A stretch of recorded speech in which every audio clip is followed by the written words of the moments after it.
Yeah, el temático de las 7, guacho. Yeah.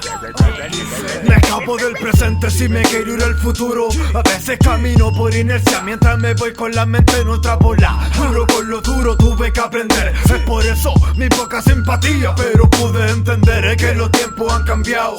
Pero me crié con la mente de un viejo porque soy un tanto porfiado. Y bueno, la simpleza está en vivirla, para después contarla y demostrarla al escribirla. Aprendí a la mala y me crié así. Aprendí que no todos los favores son bien intencionados. En fin, por fin van a inyectar la morfina. Escucha si te hablo de mi escritura. Soy el mismo caminante que por las mismas calles deambula. Cuando es un tanto tarde, trabajo por lo mío y de lo mío no me voy a olvidar. Sé que no es tan buena y mala, a eso voy a salvar.